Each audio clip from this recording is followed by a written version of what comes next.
So it's how we relate to other people. Do we relate to other people, us to them, and they to us, with patience or with impatience, with calm, um, friendly neutrality, or with judgment? Do people have expectations so that they're disappointed with the reality of what you did? Do you have expectations of other people, and it is a pressure upon them? See? So all of these things, they are relational, aren't they?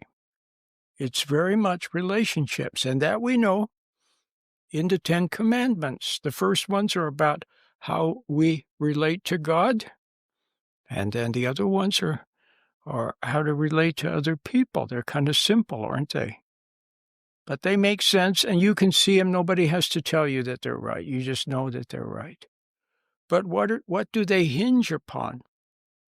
They hinge upon loving God and being patient and fair with other people. So once again, we see that this moral dimension is very, very important.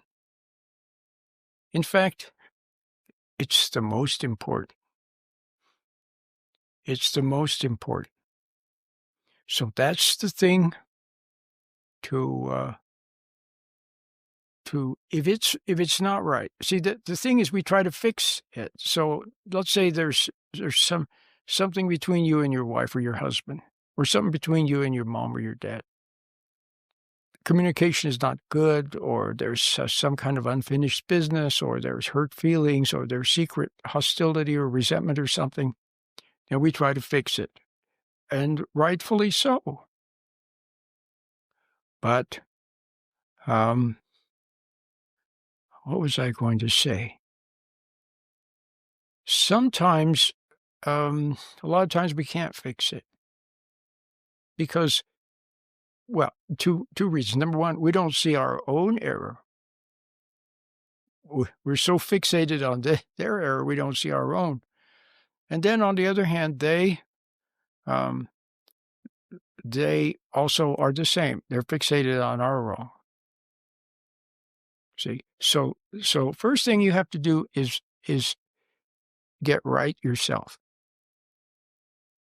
What did Christ said? He said it. He said, what did he say?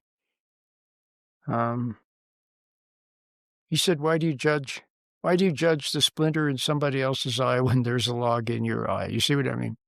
So first you have to get right yourself. And how do you get right? Mainly, you look for resentment.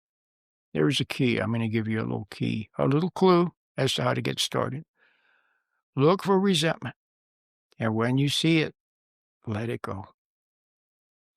And to do that, you're going to need a little bit of understanding. You won't need a lot, just a little bit.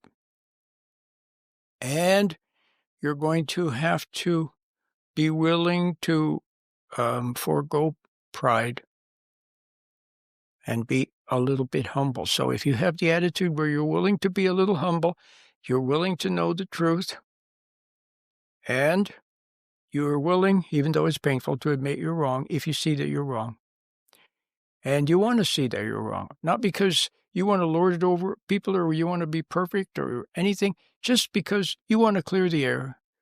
And, you have, you don't want to hate people. You don't want your relationships messed up. So watch for resentment. Resentment is very insidious. And it will continue to mess up your relationships, even though you try to fix them. You try to be extra nice. You try to understand their point of view, all these things, but resentment. Now, let's suppose that you see your own resentment, you see your own wrong, you see your own selfishness, and you admit it, and you're sorry about what you see. And then you even admit it to them. Hey, I'm sorry. I was resenting you. I don't resent you anymore, but I resented you, and I apologize for that. So you cleared the air. Now you don't have resentment anymore. You bear only goodwill.